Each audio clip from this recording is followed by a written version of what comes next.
I think anecdotally, the idea that if you look at the rise of private equity firms and capitalization, and then look at the rise of family offices, they kind of probably mirror each other over the past 20-year trajectory.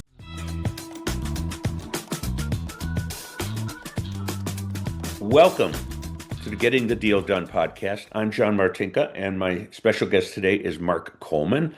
Mark is with Convergence Mitigation Management. That's a mouthful, and he's going to tell us a little bit about what that means. As we go through our discussion today, a few things that you're going to learn are some pragmatic lessons and stories on doing better in business, how to transition a value-based business, and that it's more than the P&L. A business includes legacy and preserving the integrity of that business. So, Mark, let's get going. I welcome you here. John, thank you so much. It's a pleasure to connect with you and with your audience. I've listened to so many of your former podcasts, actually, and there's just a great amount of wisdom that's coming through. So I appreciate the opportunity to connect here. Yeah. Well, let's start with you telling us a little bit about yourself and how you got to, I also didn't say before, you're an author of 4 books and about Convergence Mitigation Management. Thank you. Yeah, happy to.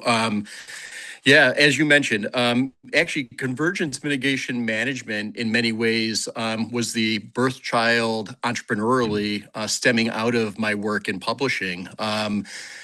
Early career, I had worked for boutique management consulting companies, got really excited about the work that they did at a senior executive level and helping shape the future forward momentum of business domestically and globally.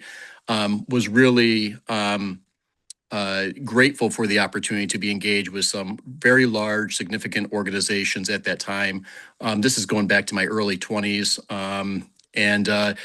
Spent a number of years doing that out of graduate school. And along those lines, I shadowed somebody who was also a published author. And so that combination of being thought leader, published author, folks that were both practitioners, but also doing leading edge research that tied into how organizations would prepare themselves for the future, manage their risk, and also help yield innovative solutions to power their businesses going forward profitably and responsibly.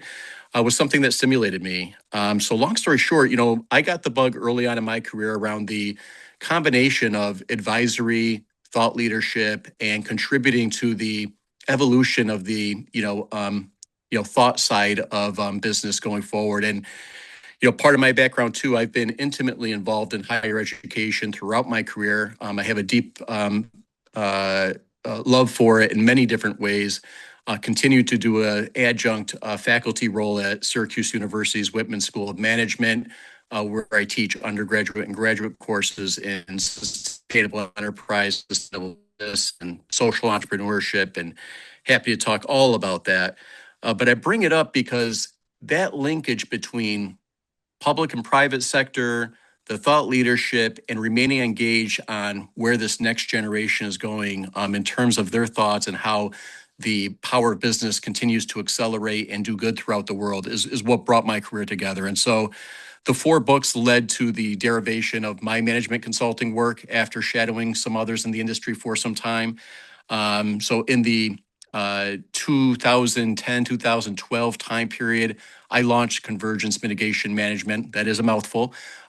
We call it CMM for short.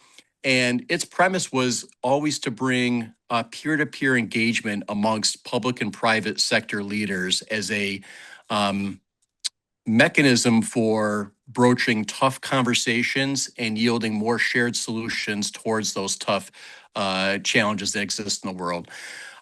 We had done work with, for example, in the corporate space, environmental leaders that had really difficult environmental liabilities. Some of the most challenging, chemical spills or oil spills or other things that are just really difficult in terms of their remediation and their cleanup and the liability associated with those.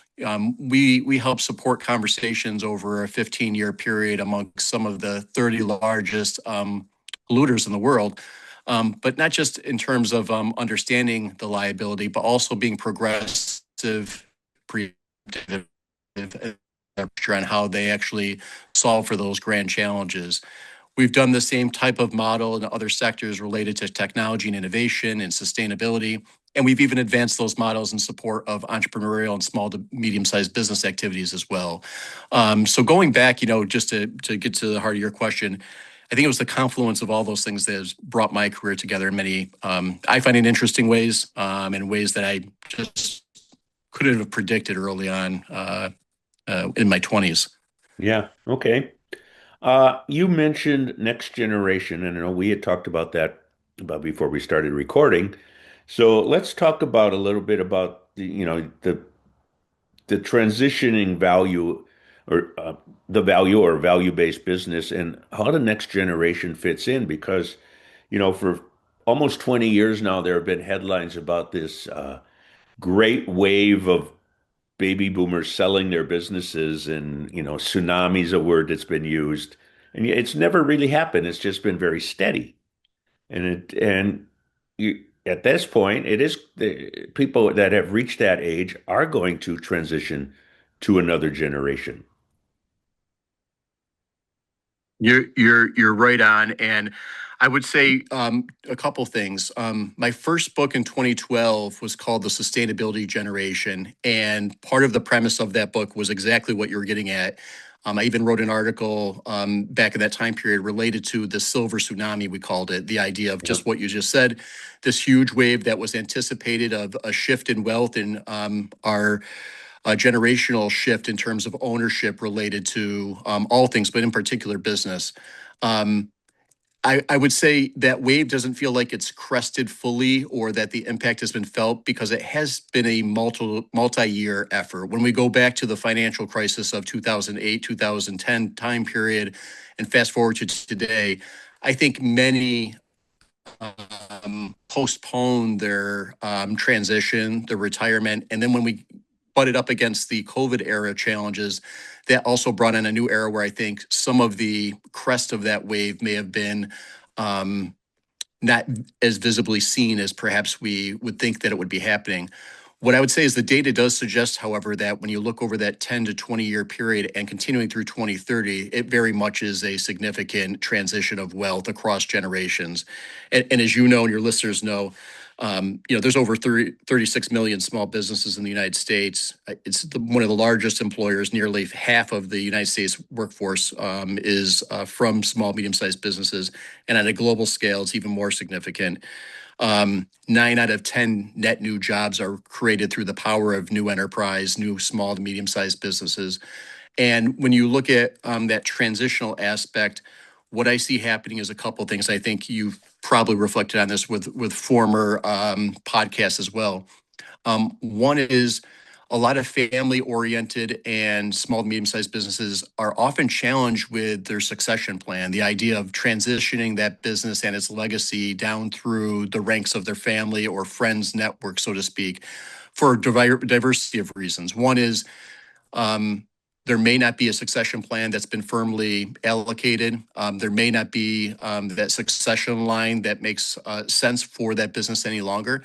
And then oftentimes what we see is that family members just don't want to be a part of the business. They may have grown up in the business. They may have had a seat at the table for a long time, but they also saw how their parents, grandparents, other family members, or friend network worked very hard for a long period of time to build the success of that enterprise. And quite frankly, they want to do something else with their time going forward. And so be that as it may. So one of the things we do see though is there is a desire and a strong interest amongst the next generation, we'll call it, in terms of having business ownership. And we also acknowledge that one of the best paths of getting into the business space is by acquiring a small, medium-sized business, learning as you go, growing with the business, and redefining it in terms of what the market, the competition, the opportunity can be for today. So therein lies the opportunity, I think. For those that are out there, they're still looking at how they may transition their business. There's great opportunity right now for them to not only preserve their legacy, but also look at new innovative pathways by which their business could thrive going forward through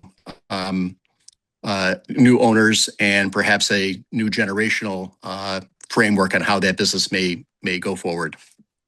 Yeah, I agree with you. And I think there more than ever there's a lot of buzz about buy a business, become an entrepreneur by buying a business. And to the owners, what it means is there are more buyers than ever. Uh, in my years, I know when I got into the buy sell world in the mid 1990s, and back then one of the mantras was 95% of individuals who say they will buy a business never do.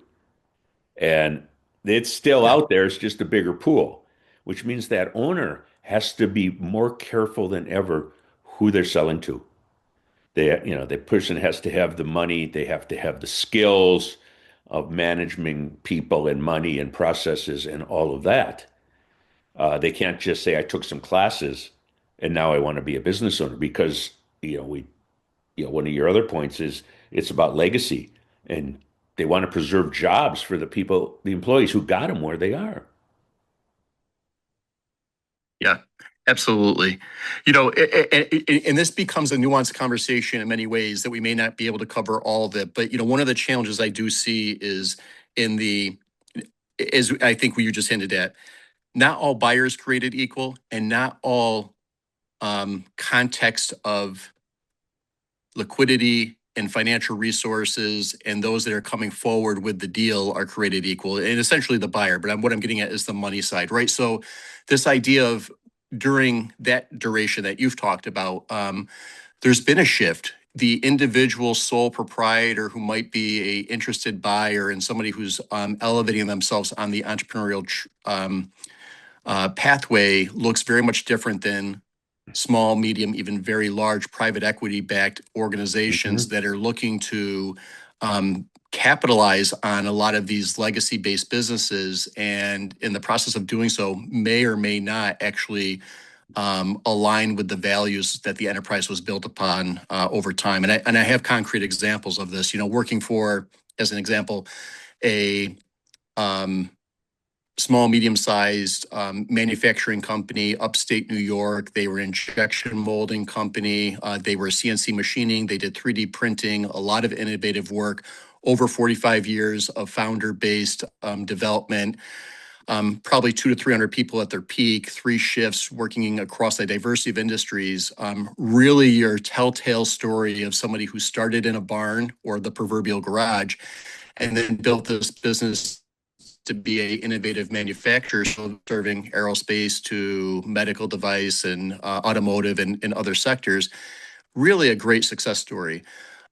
More than that, this enterprise really enveloped principles around sustainability and sustainable manufacturing way before it was in vogue and way after it had its struggles within the political and market-based philosophy of the past few years as well. But they were able to demonstrate that doing good by doing well resulted in greater profitability. They were able to recirculate that profitability into the business in a sustainable way. They were able to take care of the quality of life of their employees in meaningful ways.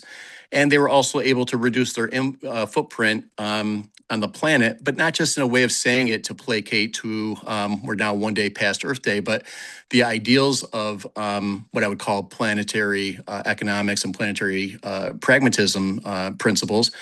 But what they were doing was putting more money in their pockets and being able to innovate and being able to also demonstrate to their customers that they were a good steward and that earned them more business. So the alliteration around reputation, revenue, uh, meeting the regulatory requirements, being more resilient as a business, and certainly top line, bottom line, managing their risk was the beating heart of what this enterprise did. Now, what happened when they chose to then transition their business, and this is a classic story to the points I was making earlier, they didn't have a succession line, although they did throughout their family and throughout their family and friend network, options for transitioning the business to others. The reality was the generational folks below them just didn't want to take the business forward in the same way and with the same vigor that founders did. So they chose to sell. And after being courted by many different opportunities, they went with a private equity backed organization. And this is not, by the way, a negative stance on PE backed firms. I've worked with them. I've worked alongside with them. I've been acquired by them in other roles that I've served throughout my life. And in many ways, there is great opportunity and alignment of values with PE firms. This is more of a story of caution and a story of persistence that one has to think about when making that transition and exit from the enterprise. But in this founder's case, they were courted. They were courted under the auspices that certain conditions would be met and would be intact and sustained contractually. But after 18 months into post-closure and now full exit, the founders realizing that a lot of those things are getting dismantled. And they feel, from a founder perspective, real conflict, if you will, from where they thought they were, what they had established, and then, what is now happening with the enterprise in terms of, the equity-based company just trying to elevate profits for profit's sake and ultimately make their exit at some point too at a greater EBITDA and a greater return on capital. That is the name of the game. I think we all in business understand that to a certain extent. But for founders who put their blood, sweat, tears, passion into these enterprises, that's a tough lesson at times, right? So this comes back to being both a psychological and emotional toll that founders and owners need to kind of be coached through during that process, as well as acknowledging that not every deal will hold on its merits forever. And sometimes you have to transition your mind as much as you have to transition the business in terms of redefining your definition of success as you go through these valuation and then ultimately successful exit processes. Yeah, what you just said, that story is, in a way, it's the classic old private equity. We come in, we look, where can we cut? What can we do? Now, the flip side of that is, in the last couple of months, I have seen three articles or posts about how there are so many private equity owned businesses that they can't sell because when you cut to the bone, the next buyer comes in and says, I'm going to have to make major investments. I'm not going to pay you what you want just as a multiple of EBITDA Yeah. because there's going to be so much capex and other costs. That's right on. I think it already is creating its Yeah. own sense of a bubble, and the idea that cannot sustain itself indefinitely. At some point, true value has to be created, and sometimes that value is while we want to monetize everything, oftentimes it's something that can't be valued, right? It's that founder, it's the innovative and creative context by which new products and services are ideated and created and then transacted upon. And when the fabric of that, I'll call it the DNA of what makes the enterprise go, evaporates, and you're just operating on EBITDA principles exclusively for profitability, you've lost that DNA metric by which the enterprise has always not only survived, but thrived. And so as you're finding that private equity market only focus on survival metrics that only optimize for the financial side of the house, your point is right on. And I think that's a legitimate, we see it burgeoning in the marketplace, as you pointed out. But I think there's even a darker side to it, which is if we don't really correct for that with the next generation coming in to be true innovators and creationists in terms of how they can position free enterprise to be not just liquid and profitable, but also responsible in terms of its ability to bring really quality of life changes to the markets in which they serve coming forward, not just be gutted, but really bring that founder syndrome in and the spirit of innovation fully integrated and embraced back into the enterprise in all its facets, then we will fundamentally have lost something, I think, from American industrial perspective. And you see that tug of war, by the way, playing out both at, we'll call it big political, national, industrial policy, and then what we're talking about in terms of how small, medium enterprise also serves that larger complex. That tug of war is happening as we speak, right? We're seeing the um, national policies try to bring back large manufacturing and innovation towards here, but that only also happen. It can happen through tax and policy law and all those good things, but it also needs those small, medium enterprises to be innovators that serve that ecosystem in unique ways to be successful. Yeah. And we talk about private equity like that. I think the rise of family offices is filling that Yep. some of that gap because they're in it for the long haul. They're not in for the 5, 7 years. In fact, we lost a deal a few years ago. At the upper end of what we work with, is in $20 million range. And there were three next generation family members in the business, and the guy with the PE firm, and everyone was getting along great. He says he has dinner with one of the sellers and says, "This will be great. We'll grow this thing, and in 5 years we'll sell it." And the owner started thinking, "What happens to my son, my son-in-law, and my partner's son when they sell it in 5 years?" And Yeah. he could not get over that hump. And the family office tends to, hey, we're in it for 10, 15, 20 to our next generation. Yeah. Yeah. A couple points there. I think one that comes to mind is I haven't done the research, but I think anecdotally, the idea that if you look at the rise of private equity firms and capitalization, and then look at the rise of family offices, they kind of probably mirror each other over the past 20-year trajectory. That idea that there's this counterforce in terms of how these markets are shifting and moving. And, those that do have wealth and then can support their family offices, I think in part are taking these very philosophical and entrenched approaches towards how they place capital going forward. And I think partly because they've done well, but then they also recognize there's voids to be filled. So there's that point of view that I think that's something that it's a good thing because there is a counter force, and hopefully that helps us along the way. And I love a lot of the family offices and the work that they're doing in that regard.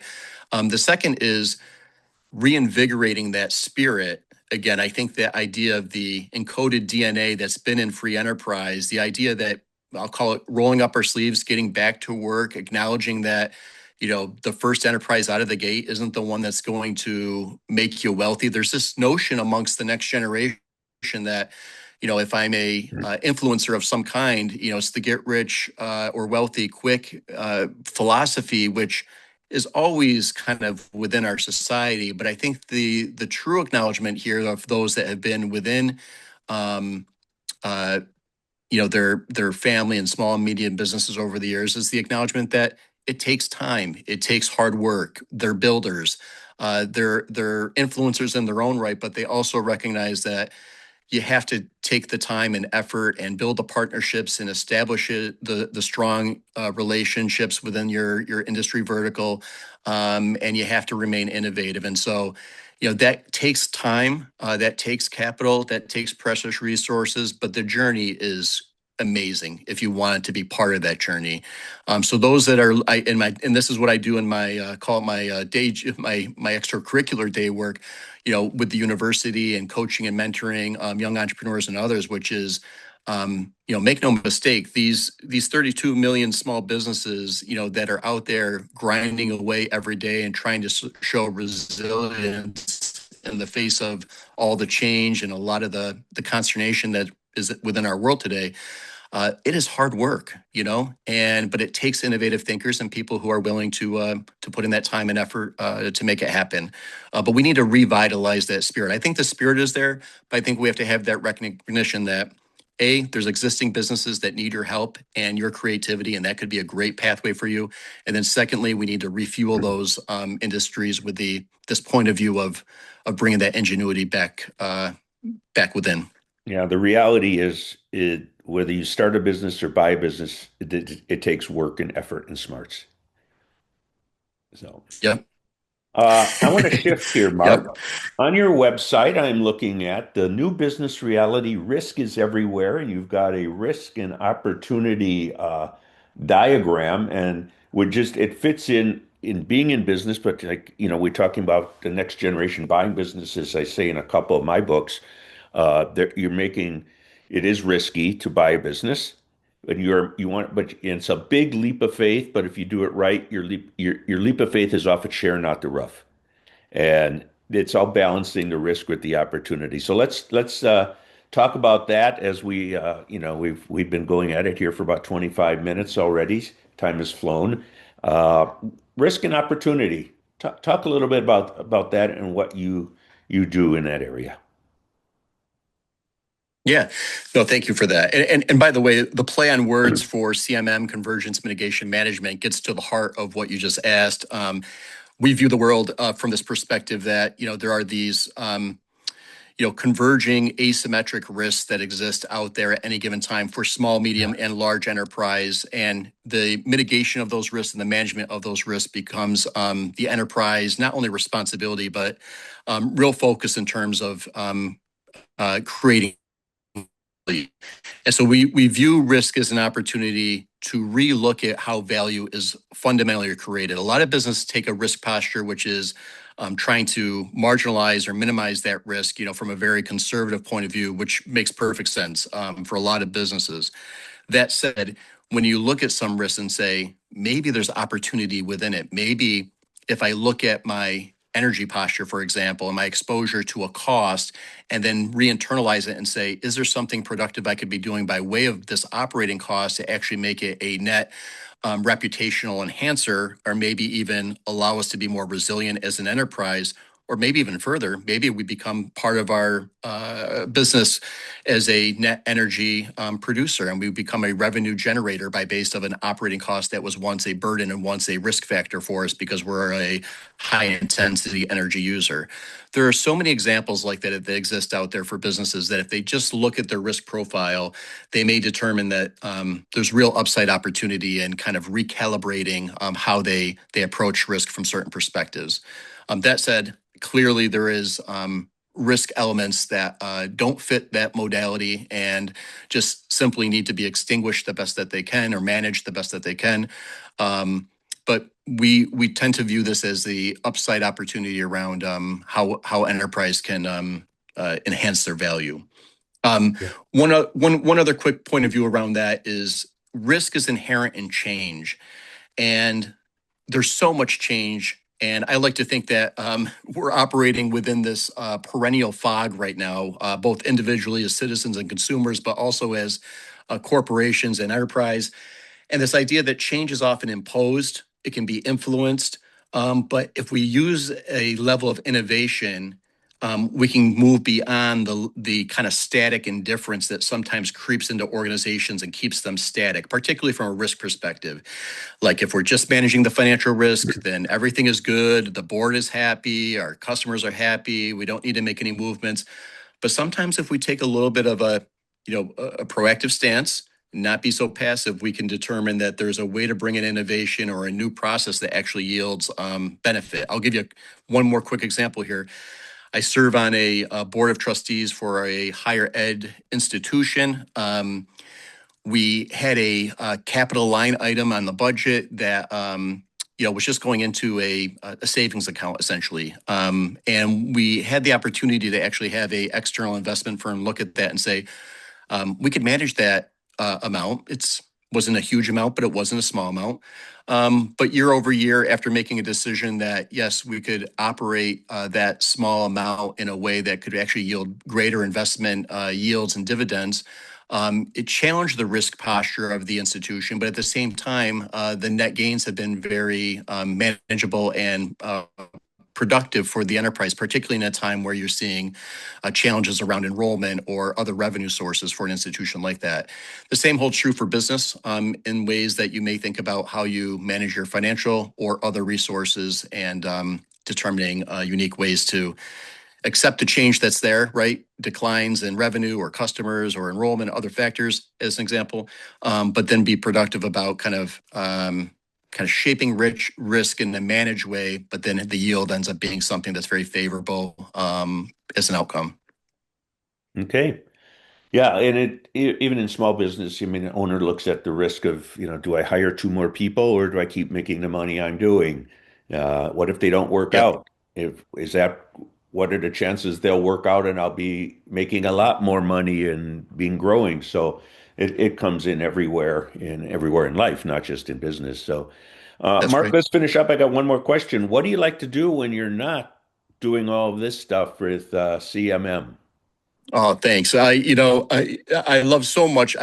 Just spending time with family. My two sons, one's transitioning to college this year. The other is a sophomore in high school.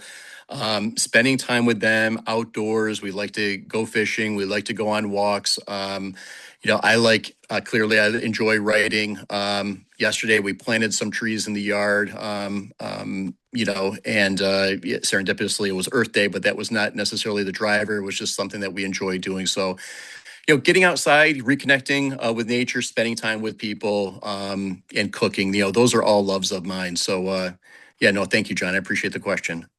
Well, it's been a real pleasure to have you on. A lot of good insights from business transitions to risk to just, doing better in life and business. So, again, this is Mark Coleman with Convergence Mitigation Management, and thank you for being on the Getting the Deal Done podcast.